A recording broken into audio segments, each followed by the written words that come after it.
ഹരേ കൃഷ്ണ.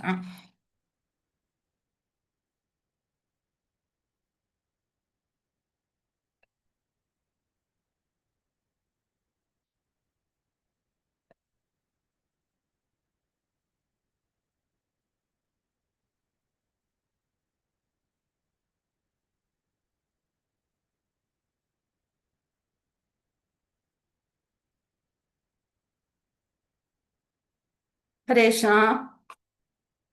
ഓം നമോ ഭഗവതേ വാസുദേവായ. ഓം നമോ ഭഗവതേ വാസുദേവായ. ഓം നമോ ഭഗവതേ വാസുദേവായ. ഓം അജ്ഞാനതിമിരാന്തസ്യ ജ്ഞാനാഞ്ജനശലാകയ ചക്ഷുരുന്മീലിതം യേന തസ്മൈ ശ്രീഗുരവേ നമഃ. ശ്രീചൈതന്യമനോഭീഷ്ടം സ്ഥാപിതം യേന ഭൂതലേ സ്വയം രൂപകഥാ മഹ്യം ദദാതി സ്വപദാന്തികം. വന്ദേഹം ശ്രീഗുരോൻ ശ്രീയുതപദകമലം ശ്രീഗുരോൻ വൈഷ്ണവാംശ ശ്രീരൂപം സാഗരജാതം സഹഗണ രഘുനാഥാന്വിതം തം സജീവം സാദ്വൈതം സാവധൂതം പരിജനസഹിതം കൃഷ്ണ ചൈതന്യദേവം ശ്രീരാധാകൃഷ്ണപാദാൻ സഹഗണ ലളിത ശ്രീവിശാഖാന്വിതാംശ. ഹേ കൃഷ്ണ കരുണാ സിന്ധോ ദീനബന്ധോ ജഗത്പദേ ഗോപേശ ഗോപികാന്ത രാധാകാന്ത നമോസ്തുതേ. തപ്തകാഞ്ചന ഗൗരാംഗി രാധേ വൃന്ദാവനേശ്വരി വൃഷഭാനുസുതേ ദേവി പ്രണമാമി ഹരിപ്രിയേ. വാഞ്ചാകൽപതരുഭ്യശ്ച കൃതഭാസിന്ധുഭ്യഃ പ്രജാപതിതാനാം പാവനേഭ്യോ വൈഷ്ണവേഭ്യോ നമോ നമഃ. നമാവോം വിഷ്ണുപാദായ കൃഷ്ണപ്രഷ്ടായ ഭൂതലേ ശ്രീമതേ ജയപതാക സ്വാമിനിധി നാമിനെ നമാചാര്യപാദായ നിധായ കൃപാപ്രദായിനെ ഗൗരഗദാമതായ നഗരഗ്രാമതാരിണേ. നമാവോം വിഷ്ണുപാദായ കൃഷ്ണപൃഷ്ഠായ ഭൂതലേ ശ്രീമതേ ഭക്തിവേദാന്ത സ്വാമിനിധി നാമിനെ നമസ്തേ സാരസ്വതേ ദേവേ ഗൗരവാണി പ്രചാരിണേ നിർവിശേഷ ശൂന്യവാദി പാശ്ചാത്യദേശധാരിണേ. ജയ ശ്രീകൃഷ്ണ ചൈതന്യ പ്രഭു നിത്യാനന്ദ ശ്രീ അദ്വൈത ഗദാധര ശ്രീവാസാദി ഗൗരഭക്തവൃന്ദ. ഹരേ കൃഷ്ണ കൃഷ്ണ കൃഷ്ണ ഹരേ ഹരേ. ഹരേ രാമ രാമ രാമ ഹരേ ഹരേ. ഹരേ കൃഷ്ണ കൃഷ്ണ കൃഷ്ണ ഹരേ ഹരേ. ഹരേ രാമ രാമ രാമ ഹരേ ഹരേ.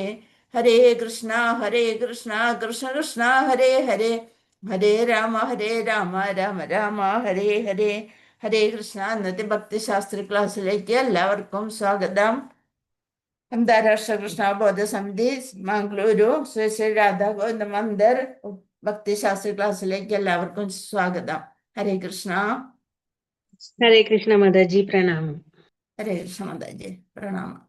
ഹരേ കൃഷ്ണ മാതാജി. മാതാജിയുടെ വയ്യായി കുറഞ്ഞ മാതാജി? കുറവുണ്ട്.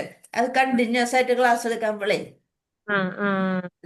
ഇന്നലെ ഭാഗവതം ക്ലാസ് ഉണ്ടായിരുന്നു ഉച്ചയ്ക്ക്. അത് കഴിഞ്ഞ് പിന്നെ 3 മണിക്ക് ക്ലാസ്. അങ്ങനെയൊക്കെ എടുത്തു കഴിഞ്ഞപ്പോ ശ്വാസത്തിന് ഒരു ബുദ്ധിമുട്ട് വന്നു. അത് കാരണം നിങ്ങൾക്ക് അതിനെല്ലാം നന്നായിട്ടുള്ള ക്ലാസ് കിട്ടിയില്ലേ? അതുകൊണ്ടല്ല മാതാജി, നമ്മള് ചൈതന്യ ചരിതാമൃതം മാതാജിയിൽ എടുക്കാറ്. അപ്പൊ എന്താണാവോ പെട്ടെന്നും മാറിയെന്ന് ചോദിച്ചപ്പോ മാണിഭൂഷണ മാതാജി പറയേ മാതാജി ഏൽപ്പിച്ചു എന്ന് പറഞ്ഞതാ. അപ്പൊ എന്താണാവോ വയ്യായെന്ന് അറിയാൻ വേണ്ടിട്ട് ചോദിച്ചതാ. നമ്മുടെ ഗുരു അല്ലേ, അപ്പൊ നമുക്ക് ചോദിക്കണ്ടേ. ഹരേ കൃഷ്ണ. ഇതായിരുന്നു ശബ്ദത്തിന്. ഉച്ചയ്ക്ക് 1 മണിക്കൊരു ക്ലാസ് ഉണ്ടായിരുന്നു. അത് കഴിഞ്ഞ് 3 മണി. അത് കഴിഞ്ഞിട്ട് പിന്നെ പിന്നെ വേറൊരു ക്ലാസ് ഉണ്ടായിരുന്നു. എല്ലാം കൂടെ ആയപ്പോള് ബുദ്ധിമുട്ടായി. ശബ്ദത്തിനൊരു പ്രശ്നം ഉണ്ടല്ലേ മാതാജി? ഒരു വിഷമം അത് ടീച്ചേഴ്സിന് വരുന്നൊരു പ്രശ്നമാണല്ലേ അത്? കുറവായോ മാതാജി? ഹരേ കൃഷ്ണ. കുറവുണ്ട്. അത് റെസ്റ്റാണ് പറഞ്ഞിരിക്കണേ. അപ്പൊ എന്നാലും ഭഗവാന്റെ കാര്യം പറയാണ്ട് പിന്നെ റെസ്റ്റ് എടുത്തിട്ട് എന്ത് കാര്യം? പിന്നെ എന്തിനു വേണ്ടി ശബ്ദം അല്ലേ? എന്നാലും 2 ദിവസം റെസ്റ്റ് എടുക്കാനുള്ളതായിരുന്നു മാതാജി. ഹരേ കൃഷ്ണ. ഇനി ക്ലാസ് കഴിയുമ്പോ പറയാം. ഹരേ കൃഷ്ണ. ഓം നമോ ഭഗവതേ വാസുദേവായ. ഇനിയിപ്പോ ഏതായാലും ഇന്നത്തെ ക്ലാസ് കഴിഞ്ഞാൽ പിന്നെ നമുക്ക് കുറച്ച് റെസ്റ്റ് അല്ലേ? ഈ മാസം അവസാനം പരീക്ഷ ഉണ്ടാവും കേട്ടോ. അപ്പൊ 2 ആഴ്ചയോളം ഏകദേശം ഇത് കിട്ടുമല്ലോ, സ്റ്റഡി ഹോളിൽ.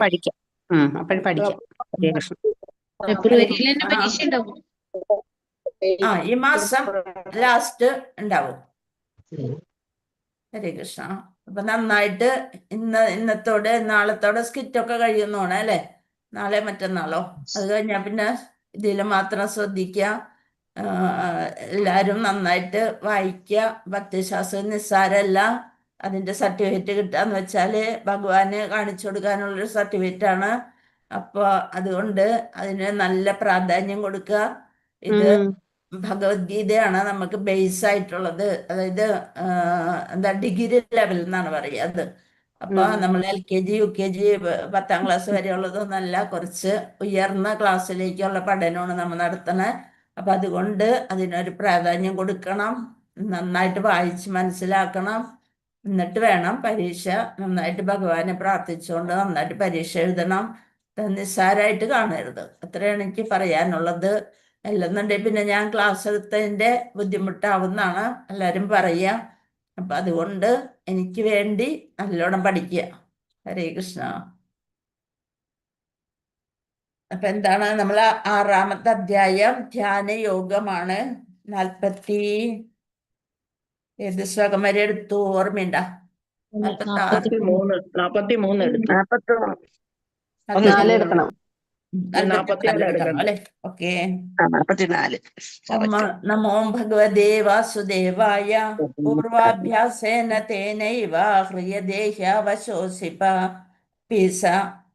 പൂർവാഭ്യാസേന തേനൈവ ഹ്രിയദേഹ്യാവശോഭിസ ജിജ്ഞാസുരവിയോഗസ്യ ശബ്ദ ബ്രഹ്മാതിവർത്തതേ. അപ്പൊ നോക്കാം. മുജ്ജന്മത്തിൽ സിദ്ധിച്ച ദിവ്യ അവബോധത്താൽ എങ്ങും തേടിപ്പോകാതെ തന്നെ അയാൾ സ്വാഭാവികമായി യോഗ സിദ്ധാന്തത്തിൽ ആകൃഷ്ടനായിത്തീരുന്നു. ജിജ്ഞാസുവായ ആ യോഗി ആചാരനിഷ്ഠങ്ങളായ ധർമ്മശാസ്ത്ര പ്രമാണങ്ങൾക്ക് അതീതനാണ്. നമ്മൾ പറഞ്ഞു ഈ ജന്മത്തിൽ നമ്മൾ ഭഗവാന് കൃഷ്ണാബോധത്തിലാണെന്നുണ്ടെങ്കിൽ അടുത്ത ജന്മം നമ്മൾ അത് തന്നെ തുടർന്ന് പോകാൻ, അല്ലെ ഭക്തിയോഗത്തിലാണെങ്കിൽ ആ ഭക്തിയോഗം തന്നെ തുടർന്ന് പോകാനുള്ള ഒരവസരം ഭഗവാനായിട്ട് നമ്മൾക്ക് തരും. അങ്ങനെയുള്ള ഒരു ഭവനത്തിലായിരിക്കും നമ്മുടെ അടുത്ത ജന്മം ഉണ്ടാവുക. നമ്മൾ കൂടുതൽ അതിൽ ഇതാണെങ്കിൽ നേരെ ഭഗവാനിലേക്ക് എത്തും. അല്ലെന്നുണ്ടെങ്കിൽ കുറച്ച് അഭ്യസിച്ചിട്ടുള്ളെന്നുണ്ടെങ്കിൽ അത് അടുത്ത ജന്മത്തിലേക്ക് ഒരു മുതൽക്കൂട്ടാവും. നല്ലൊരു വൈഷ്ണവ കുടുംബത്തിൽ, ബ്രാഹ്മണ കുടുംബത്തിൽ എന്ന് പറയല്ല, അതിനേക്കാളും മുന്തിയതാണ് വൈഷ്ണവ കുടുംബം. ആ വൈഷ്ണവ കുടുംബത്തിൽ പിറക്കാനുള്ള ഒരു യോഗം നമ്മൾക്ക് കിട്ടും. അങ്ങനെ അവിടെ നിന്ന് നമുക്ക് ബാക്കി വെച്ച ആ ശാസ്ത്ര പഠനവും ഭഗവാന്റെ സേവയും ഒക്കെ തുടങ്ങാനായിട്ട് ഭഗവാൻ തന്നെ നമുക്ക് അവസരം തരും. അതാണ് പറയുന്നത് മുജ്ജന്മത്തിൽ സിദ്ധിച്ച ദിവ്യ അവബോധം നമ്മുടെ മനസ്സിലെ കൃഷ്ണാവബോധം, ഭഗവാനോടുള്ള പ്രേമം, അത് ദിവ്യമാണ്, അതീന്ദ്രിയമാണ്. അപ്പൊ എങ്ങും തേടിപ്പോകാതെ തന്നെ, പിന്നെ നമ്മൾ അവിടെ തൊട്ടേ പഠിക്കേണ്ട ആവശ്യമുള്ളൂ. വേറൊരിടത്തും തേടിപ്പോകാതെ തന്നെ സ്വാഭാവികമായി യോഗ സിദ്ധാന്തത്തിൽ ആകൃഷ്ടനായിത്തീരും. നമ്മൾ ഇന്നലെ പറഞ്ഞു, ചെറിയ ചെറിയ കുട്ടികള് ജനിക്കുമ്പോൾ തന്നെ അവര് അങ്ങനെയുള്ള ഒരു ജന്മത്തിലേക്ക് വരുന്നത് അവര് കഴിഞ്ഞ ജന്മം ബാക്കി വെച്ചതിന്റെ മാത്രമാണ് അവർക്ക് ചെയ്യേണ്ടി വരിക. അപ്പൊ ആകൃഷ്ടനായിത്തീരും. സ്വാഭാവികമായി യോഗ സിദ്ധാന്തത്തിൽ ആകൃഷ്ടനായിത്തീരും. ജിജ്ഞാസുവായ ആ യോഗി ആചാരനിഷ്ഠങ്ങളായ ധർമ്മശാസ്ത്ര പ്രമാണങ്ങൾക്ക് അതീതനാണ്. അപ്പൊ ധർമ്മശാസ്ത്ര പ്രമാണങ്ങളൊക്കെ അതൊക്കെ മനസ്സിലാക്കിയ ഒരു ജന്മമായിരിക്കും വീണ്ടും നമ്മൾക്ക് കിട്ടുക.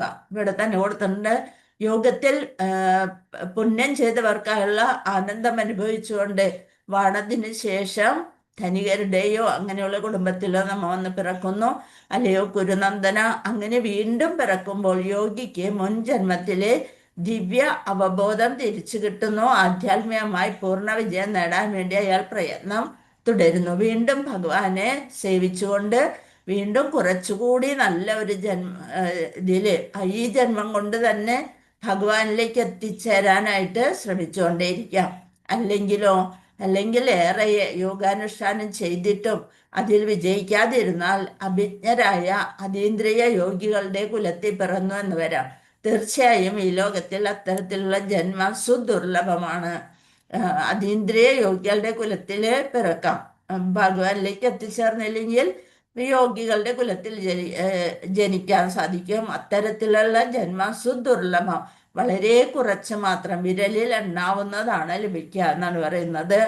ഹരേ കൃഷ്ണ. ഇനി അതിന്റെ ഭാവാർത്ഥം നോക്കാം. ഉത്കൃഷ്ട യോഗികൾ ധർമ്മശാസ്ത്ര പ്രോക്തങ്ങളായ ചടങ്ങുകളിൽ വളരെ താല്പര്യം കാട്ടാറില്ല. ഉത്കൃഷ്ടമായ യോഗികള് അവര് ഉയർന്ന നിലയിൽ എത്തിക്കഴിഞ്ഞു. അവര് അവരുടെ ഉള്ളില് ഭഗവാനെ കണ്ടു കഴിഞ്ഞ പ്രതീതി ഉണ്ടാവും. അപ്പൊ പിന്നെ ധർമ്മശാസ്ത്ര പ്രോക്തങ്ങളിലൊന്നോ ചടങ്ങുകൾക്കൊന്നും അവർക്ക് താല്പര്യമില്ല. അവര് നേരെ ഭഗവാന്റെ ആ പ്രേമഭാവത്തിലേക്ക് എത്തിയിട്ടുണ്ടാവും. പൂർണ്ണമായ പക്ഷേ അത്യുന്നത യോഗസമ്പൂർണമായ പൂർണ്ണമായ കൃഷ്ണാബോധത്തിലേക്ക് ഉയർത്താൻ ഉതകുന്ന യോഗ സിദ്ധാന്തങ്ങളിൽ മാത്രമാണ് അവര് തനിയെ ആകൃഷ്ടരാകുന്നത്. ഉത്തമരായ അതീന്ദ്രജ്ഞാനികൾക്ക് വേദ ആചാരങ്ങളോടുള്ള അവഗണനയെ ഭാഗവതം 3:33 ഇങ്ങനെ ഇരിക്കുന്നു. അഹോബദശഭജോദോ ഗരീയാൻ യജ്ജിഹ്വാഗ്രേ വർത്തതേ നാമതുഭ്യം തേ പുസ്തഭസ്തേ ജുഹോന സസ്നരാജ ബ്രഹ്മാനുചർനാമ ഗൃണന്തി ഏതേ. ഭഗവാൻ ചണ്ടാളന്മാരുടെ, അതായത് പട്ടിമാംസം ഭക്ഷിക്കുന്നവരെയാണ് ചണ്ടാളന്മാർ എന്ന് പറഞ്ഞാൽ, അശ്വാവിനെ ഭക്ഷിക്കുന്നവർ. കുടുംബങ്ങളിൽ പിറന്നവരായാലും തനിയെ ബ്രാഹ്മണ കുടുംബത്തിൽ പിറക്കണമെന്നില്ല. ചണ്ടാളന്മാരുടെ കുടുംബത്തിൽ പിറന്നവരായാലും അവിടുത്തെ തിരുനാമം ഉച്ചരിക്കുന്നവർ ആധ്യാത്മികമായി ഏറെ പുരോഗമിച്ചവരാണ്. അവർ തീർച്ചയായും എല്ലാത്തരം തപസ്സുകളും യജ്ഞങ്ങളും ഒക്കെ ചെയ്തവരാണ് അവര്. അപ്പോൾ എല്ലാ തീർത്ഥങ്ങളിലും സ്നാനം നടത്തിയവരാണ്. വൈദിക ഗ്രന്ഥങ്ങളെല്ലാം പഠിച്ച് കഴിഞ്ഞവരുമാണ്. അങ്ങനെ അതീന്ദ്രിയമായ ഒരു ജന്മം ലഭിക്കുന്നത്. ചൈതന്യ മഹാപ്രഭു ഹരിദാസ് ഠാക്കൂറിനെ തൻ്റെ പ്രധാന ശിഷ്യരിൽ ഒരാളാക്കിയത് ഇതിനൊരു പ്രശസ്തമായ ഉദാഹരണമാണ്. ഹരിദാസ് ഠാക്കൂർ ഒരു മുസ്ലിം കുടുംബത്തിലാണ് ജനിച്ചത്.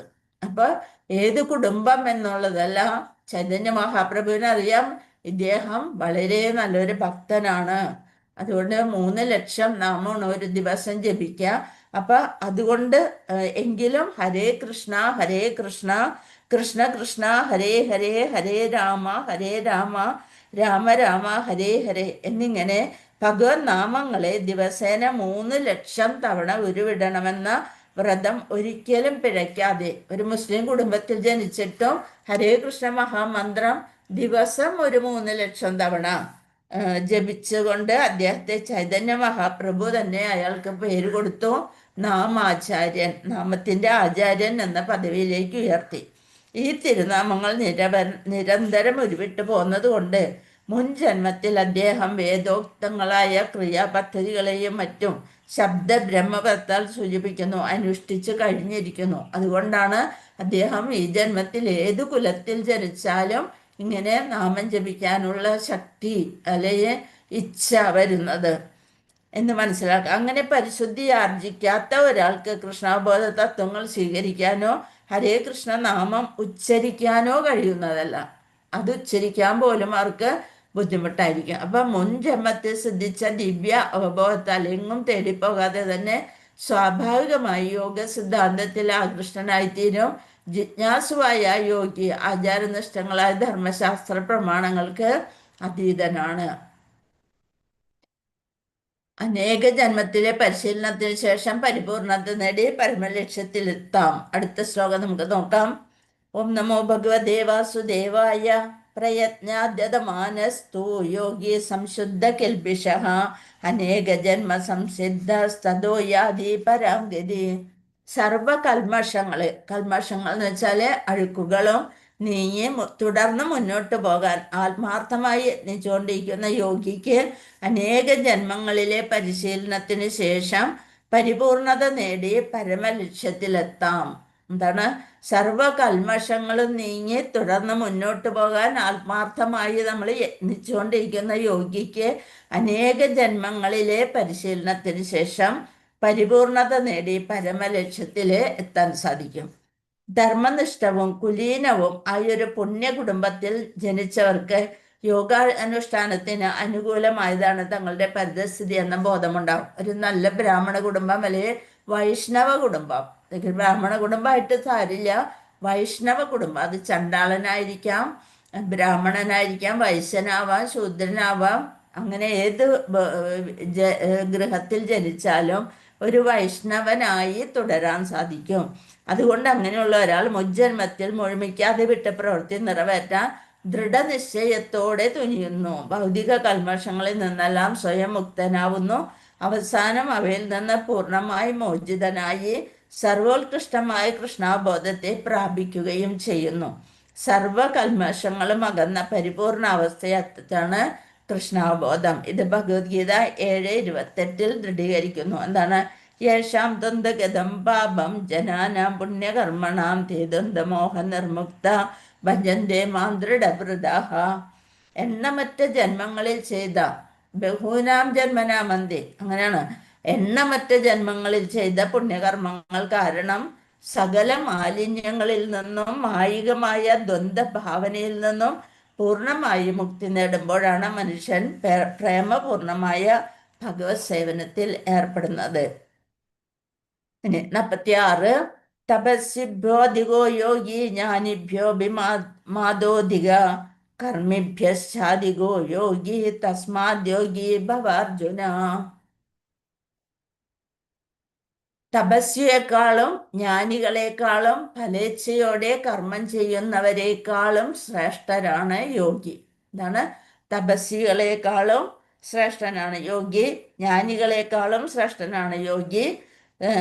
അതുകൊണ്ടല്ലേ അർജുന, ഏത് സാഹചര്യത്തിലും യോഗത്തിൽ ഉറച്ചു നിൽക്കുക. യോഗം എന്ന് വെച്ചാൽ ഭഗവാനിൽ ചേർന്നിരിക്കുന്നതിൽ ഉറച്ചു നിൽക്കുക. ഇതാരെ ഫോട്ടോ ആണ് ഇവിടെ കൊടുത്തിരിക്കുന്നത്?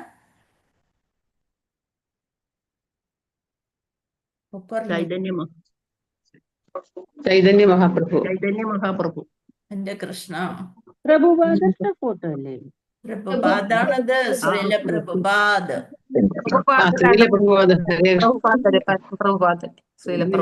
പ്രഭുപാദാണ് കേട്ടോ, ഭഗവാനിന്റെ ഏറ്റവും പ്രിയ ശിഷ്യൻ. ശ്രീല പ്രഭുപാദിക്ക് ജയ്. തപസ്വിയേക്കാൾ ശ്രേഷ്ഠനത്ര യോഗി, ജ്ഞാനികളെക്കാളും ഫലേച്ഛയോടെ കർമ്മം ചെയ്യുന്നവരെക്കാളും ശ്രേഷ്ഠനാണ് അദ്ദേഹം. അതുകൊണ്ട് അല്ലയോ അർജുന, ഏത് സാഹചര്യത്തിലും യോഗത്തിൽ ഉറച്ചു നിൽക്കുക. ഭാവാർത്ഥം: യോഗമെന്ന് പറയുമ്പോൾ നമ്മുടെ അവബോധത്തെ പരമസത്യത്തോട് ബന്ധപ്പെടുത്തൽ എന്നാണ് ഉദ്ദേശിക്കുന്നത്. നമ്മുടെ അവബോധത്തെ പരമസത്യം എന്ന് വെച്ചാൽ ഭഗവാനോട് ബന്ധപ്പെടുത്തൽ, അതാണ് യോഗം.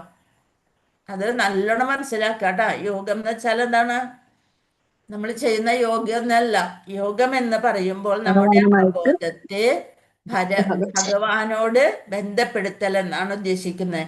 പരിശീലിക്കുന്നവർ തങ്ങൾ സ്വീകരിച്ച പദ്ധതികളെ മുൻനിർത്തി ഈ പ്രക്രിയയ്ക്ക് വ്യത്യസ്ത നാമങ്ങൾ കൊടുത്തിട്ടുണ്ട്. സംയോജന പ്രക്രിയ പ്രധാനമായി ഫലോദ്ദിഷ്ട കർമ്മങ്ങളിലാകുമ്പോൾ കർമ്മയോഗം എന്ന് പറയുന്നു. ജ്ഞാനത്തിലായിരുന്നാൽ ജ്ഞാനയോഗം, ഭഗവാനുമായി നേരിട്ട് ഭക്തിബന്ധത്തിലായിരുന്നാൽ ഭക്തിയോഗം അഥവാ കൃഷ്ണാവബോധമാണ് സർവവിധ യോഗങ്ങളുടെയും പരമകാഷ്ഠ എന്ന് അടുത്ത ശ്ലോകം വ്യക്തമാക്കുന്നു. യോഗത്തിന്റെ ഉത്കൃഷ്ടതയെ ഭഗവാൻ ഇവിടെ ഊന്നി പറയുന്നുവെങ്കിലും ഭക്തിയോഗത്തേക്കാൾ ശ്രേഷ്ഠമാണതെന്ന് സൂചിപ്പിക്കുന്നില്ല. കർമ്മയോഗമായാലും ജ്ഞാനയോഗം, ധ്യാനയോഗം, ഇതിനേക്കാൾ ഏറ്റവും ടോപ്പാണ് ഭക്തിയോഗം. അതിനേക്കാൾ ഉത്തമമായി മറ്റൊന്നില്ല. ആത്മജ്ഞാനം കൂടാതെയുള്ള തപസ് അപൂർണമാണ്. മനസ്സിൽ അറിവ് എന്ന് വെച്ചാൽ ഭഗവാന്റെ ആ അസ്തിത്വം മനസ്സിലാക്കല്. ഭഗവാന് സ്വയം സമർപ്പിക്കാത്തവരുടെ ജ്ഞാനവും അപൂർണമാണ്. ഫലോദ്ദിഷ്ട കർമ്മങ്ങളാവട്ടെ കൃഷ്ണാബോധരഹിതമെങ്കിൽ സമയം പാഴാക്കൽ മാത്രമാണ്. നമ്മൾ ഫലം ഉദ്ദേശിച്ചുള്ള കർമ്മങ്ങൾ ചെയ്യുന്നത് സമയം പാഴാക്കലിന് തുല്യമാണ്. അതിനാൽ ഇവിടെ ഏറ്റവും അധികം പ്രശംസിക്കപ്പെടുന്നത് ഏത് യോഗമാണ്? ഏറ്റവും ടോപ്പായിട്ടുള്ളത് ഭക്തിയോഗം. അടുത്ത ശ്ലോകത്തിൽ ഈ കാര്യം ഒന്നുകൂടി വ്യക്തമാക്കുന്നു. 47 ഇമ്പോർട്ടന്റ് ശ്ലോകം. യോഗിനാമപി സർവേഷാം മദ്ഗതേനാന്തരാത്മന ശ്രദ്ധാവാൻ ഭജതേ യോ മാം സമേയുക്ത തമോ മദഃ. ശ്രദ്ധാവാൻ പരിപൂർണ വിശ്വാസത്തോടുകൂടി യാതൊരുവൻ എല്ലായ്പ്പോഴും എന്നെ സ്മരിക്കുന്നുവോ, എന്നിൽ ഉറച്ച അന്തരാത്മാന, എന്നിൽ തന്നെ എന്നെ പരമപുരുഷനെ ഭജിക്കുന്നു. സർവേഷാം, എല്ലാ യോഗികളിലും വെച്ച് അവൻ മഹായോഗിയാണെന്ന് ഞാൻ പറയുന്നു. എൻ്റെ അഭിപ്രായം അതാണ്. അതാണ് അത് പറയുന്നത്. എന്താണ്? യോഗിനാമപി സർവേഷാം മദ്ഗതേനാന്തരാത്മന. പൂർണ്ണ വിശ്വാസത്തോടെ എപ്പോഴും എന്നിൽ തന്നെ നിലകൊള്ളുകയും എന്നെ തന്നെ ധ്യാനിച്ചുകൊണ്ട് യോഗിനാമപി സർവേഷാം മദ്ഗതേനാന്തരാത്മന ശ്രദ്ധാവാൻ ഭജതേ യോ മാം സമേ യുക്ത തമോ മദഃ. പൂർണ്ണ വിശ്വാസത്തോടെ എപ്പോഴും എന്നിൽ തന്നെ നിലകൊള്ളുകയും എന്നെ തന്നെ ധ്യാനിച്ചും കൊണ്ട് പ്രേമപൂർവം എൻ്റെ ദിവ്യ സേവനത്തിൽ ഏർപ്പെട്ടുകൊണ്ട് കൊണ്ടിരിക്കുകയും ചെയ്യുന്നവനാണ് എല്ലാ യോഗികളിലും വെച്ച് അത്യുത്തമ യോഗിയും എന്നോട് ദൃഢതമമായി യോഗത്തിൽ ബന്ധപ്പെട്ടിരിക്കുന്നവനും. ഇതാണ് എൻ്റെ അഭിപ്രായം. ഭാവാർത്ഥം നോക്കുക. ഭജതേ എന്ന പദമയുടെ അർത്ഥഗർഭമാണ്.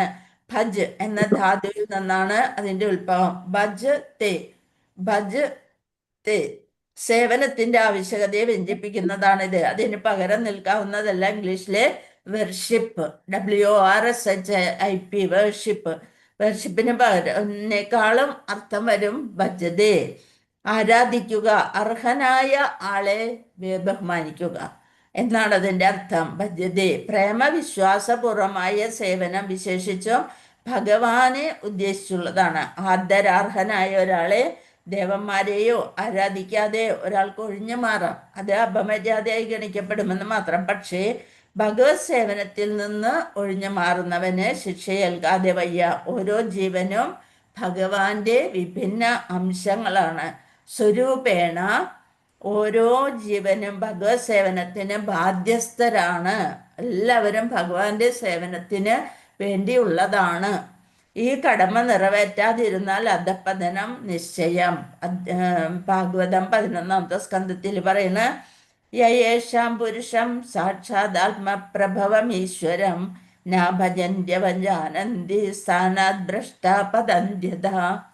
സർവജീവജാലങ്ങളുടെയും പ്രഭവസ്ഥാനമായ ആദിപുരുഷനെ സേവിക്കാതെയും അദ്ദേഹത്തോടുള്ള കടമയെ അവഗണിക്കുകയും ചെയ്യുന്നവൻ തൻ്റെ മൂലസ്വരൂപത്തിൽ നിന്ന് ഭ്രഷ്ടനാകുമെന്നത് തീർച്ച.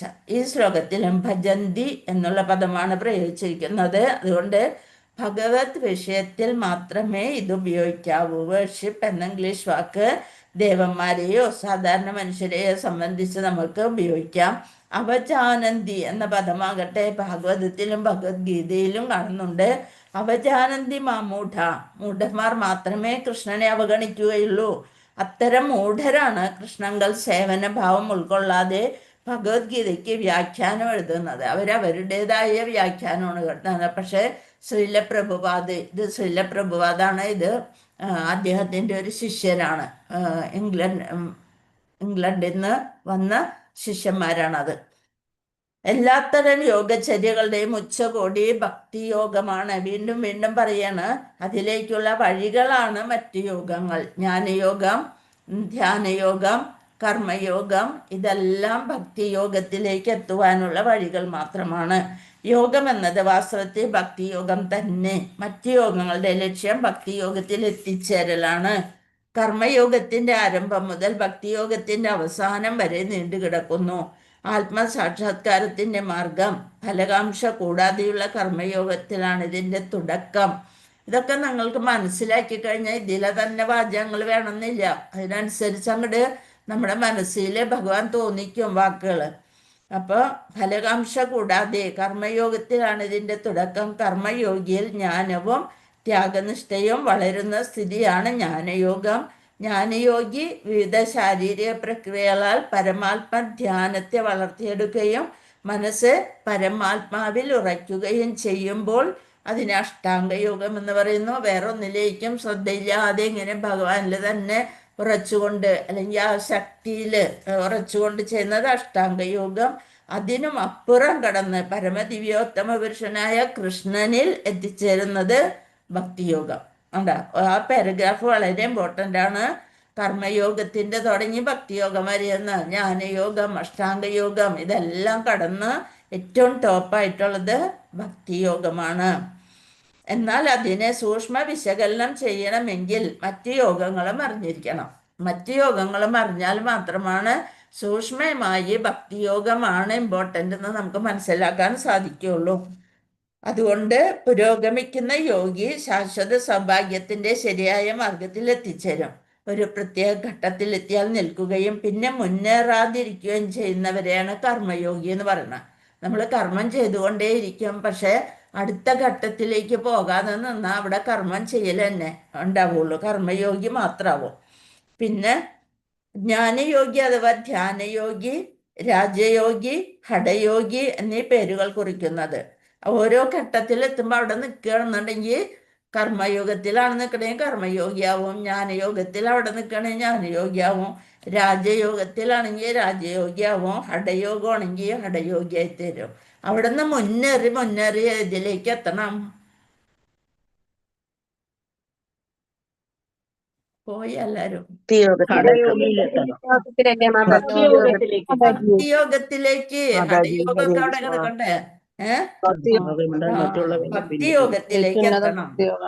അതാണ് കൃഷ്ണാവബോധം. ഉദാഹരണം ഹിമാലയൻ എന്ന് പറയുമ്പോൾ ലോകപർവ്വതങ്ങളെ കുറിച്ചാണ് വിവക്ഷിക്കുന്നത്. അതിന്റെ ഉത്തുംഗ ശൃംഗം എവറസ്റ്റ്. ഹിമാലയം എന്ന് പറയുമ്പോ ആ ഹിമാലയ പർവ്വതം, അതിന്റെ ഏറ്റവും ടോപ്പ് എവറസ്റ്റ്, കൊടുമുടി. അതുപോലെയാണ് എല്ലാ യോഗങ്ങളുടെയും ഏറ്റവും ടോപ്പായിട്ടുള്ളത് ഭക്തിയോഗം. ഇനി മറക്കരുത് കേട്ടോ. വൈദിക നിർദ്ദേശാനുസരണം ഉന്നത സ്ഥിതി പ്രാപിക്കാനായി ഒരാൾ ഭക്തിയോഗത്തിന്റെ വഴിയിലുള്ള കൃഷ്ണാവബോധത്തിൽ എത്തിച്ചേരുന്നത് ഭാഗ്യവിശേഷം കൊണ്ട് മാത്രമാണ്. അങ്ങനെ എത്തിച്ചേരണം തന്നെ നമുക്ക് ഭാഗ്യം വേണം. ആരുടെ കൃപ വേണം? ഭഗവാന്റെ തന്നെ കൃപ വേണം, ഒരു ഗുരുവിന്റെ കൂടി കൃപ വേണം. അഴകേറിയ മേഘവർണ്ണവും സൂര്യനെ പോലെ തേജോമയവുമായ മുഖപത്മവും രത്നഭൂഷിതമായ വസ്ത്രങ്ങളും പുഷ്പമാലയണിഞ്ഞ ശരീരവുമായി ബ്രഹ്മജ്യോതിസ് എന്ന് വിളിക്കപ്പെടുന്ന തൻ്റെ പ്രഭാമണ്ഡലം ചുറ്റും പ്രസരിപ്പിച്ചു നിൽക്കുന്ന ശ്യാമസുന്ദരമൂർത്തിയായ കൃഷ്ണനിലാണ് ഭഗവാനെയാണ് ഈ വിവരിച്ചിരിക്കുന്നത്. എന്തൊക്കെയാണ്? രത്നഭൂഷിതം, അഴകേറിയ മേഘവർണ്ണമായ ശരീരം, സൂര്യനെ പോലെ തേജോമയമായ മുഖപത്മം, മുഖ അരവിന്ദം, എന്താണ്, താമരപ്പൂ പോലെയുള്ള മുഖം, രത്നഭൂഷിതമായ വസ്ത്രങ്ങൾ, പുഷ്പമാലയണിഞ്ഞ ശരീരം, ബ്രഹ്മജ്യോതിസ് എന്ന് വിളിക്കപ്പെടുന്ന തൻ്റെ പ്രഭാമണ്ഡലം, ചുറ്റും തലയ്ക്ക് ചുറ്റും ഒരു വെട്ടം പ്രസരിച്ചു നിൽക്കുന്ന ശ്യാമസുന്ദരമൂർത്തിയായ കൃഷ്ണനിലാണ് ഒരാദർശ യോഗി മനസ്സിനെ ഏകാഗ്രമാക്കുന്നത്. അവിടുന്ന് രാമൻ, നരസിംഹം, വരാഹം, പരമപുരുഷനായ കൃഷ്ണൻ എന്നീ വ്യത്യസ്ത രൂപങ്ങളിൽ അവതരിക്കുന്നു. എപ്പോഴൊക്കെ ആവശ്യം വരുന്നുവോ അതിന് തക്ക യോജിക്കുന്ന ശരീരത്തോടുകൂടി ഭഗവാൻ കൃഷ്ണൻ അവതരിക്കുന്നു. യശോദാമാതാവിന്റെ പുത്രനായി മനുഷ്യരൂപത്തിൽ പ്രത്യക്ഷപ്പെടുന്നു. കൃഷ്ണൻ ഗോവിന്ദൻ, വാസുദേവൻ എന്നീ പേരുകളിൽ അറിയപ്പെടുന്നു. പുത്രൻ, ഭർത്താവ്, സുഹൃത്ത്, പ്രഭു എന്നീ നിലയിലെല്ലാം അദ്ദേഹം സമ്പൂർണനാണ്. സർവ ഐശ്വര്യങ്ങളും ദിവ്യഗുണങ്ങളും അദ്ദേഹത്തിൽ തികഞ്ഞിട്ടുണ്ട്. 6 ഐശ്വര്യങ്ങളും നിറഞ്ഞതാണ്. ഭഗവാന്റെ ഈ സവിശേഷതകളെ കുറിച്ച് പൂർണ്ണബോധമുള്ള ഒരാളെ, അങ്ങനെ ഭഗവാനെ അറിയുന്ന ഒരാളെ എന്തെന്ന് വിളിക്കാം? ഉത്കൃഷ്ട യോഗി എന്ന് വിളിക്കാം. യോഗത്തിന്റെ ഈ അത്യുത്കൃഷ്ടാവസ്ഥ ഭക്തിയോഗത്തിലൂടെ മാത്രമേ കൈവരുത്താൻ കഴിയൂ എന്നാണ് വൈദിക സാഹിത്യ കൃതികൾ പറയുന്നത്. യസ്യ ദേവേ പരാഭക്തർ യഥാ ദേവേ തദാശ്ഗുരൗ തസ്യൈതേ കഥിതാഹ്യർത്ഥ പ്രകാശന്തേ മഹാത്മന. ഭഗവാനിലും ആധ്യാത്മിക ഗുരുവിലും തികഞ്ഞ ഭക്തിയുള്ള മഹാത്മാക്കൾക്ക് വേദവിജ്ഞാനത്തിന്റെ ഉൾപ്പൊരുളെല്ലാം അനായാസന വെളിപ്പെടുകയുള്ളൂ എന്ന് ശ്വേതാശ്വരോപനിഷത്തില് 6:23 പറയുന്നു. ഭക്തിരസ്യ ഭജനം തദ് ഇഹ മുദ്രോപാധിനൈരാസ്യേന മുഷ്മിൻ മനേ കൽപ്പനം വേദദേവ നൈഷ്കർമ്മ്യം. ഐഹികമോ പാരത്രികമോ ആയ ഭൗതിക ലാഭേച്ഛ തീണ്ടാത്ത ഭഗവത് സേവനമാണ് ഭക്തി. ലോഭവാസനകൾ അകറ്റി മനസ്സിനെ പരമതത്വത്തിൽ മഗ്നമാക്കുകയാണ് നൈഷ്കർമ്മ്യത്തിന്റെ ഉദ്ദേശമെന്ന് ഗോപാലതാപന്യ ഉപനിഷത്തിൽ പറയുന്നു. ഇവയൊക്കെയാണ് ഭക്തി പ്രക്രിയയ്ക്ക് അഥവാ കൃഷ്ണാബോധത്തിന് യോഗപദ്ധതിയുടെ പരിപൂർണത നേടാനുള്ള ചില മാർഗങ്ങൾ. ഇതാണ് ധ്യാനയുഗം. അപ്പൊ അവസാനത്തെ ആ ശ്ലോകത്തിന്റെ ഭാവാർത്ഥം ഏറ്റവും വിശിഷ്ടമാണ്. അപ്പൊ അത് നല്ലോണം വായിച്ചു പഠിക്കണം. ധ്യാനയോഗം എന്ന ശ്രീമദ് ഭഗവത്ഗീതയുടെ 6-ാമത്തെ അധ്യായത്തിന്റെ ഭക്തിവേദാന്ത വിശദീകരണം ഇങ്ങനെ സമാപിക്കുന്നു. ഹരേ കൃഷ്ണ കൃഷ്ണ കൃഷ്ണ ഹരേ ഹരേ, ഹരേ രാമ രാമ രാമ ഹരേ ഹരേ. ഹരേ കൃഷ്ണ. വാഞ്ചാകൽപതരുഭ്യശ്ച കൃപാസിന്ധുഭ്യോ പതിതാനാം പാവനേഭ്യോ വൈഷ്ണവേഭ്യോ നമോ നമഃ. ഇനി നമ്മൾക്ക്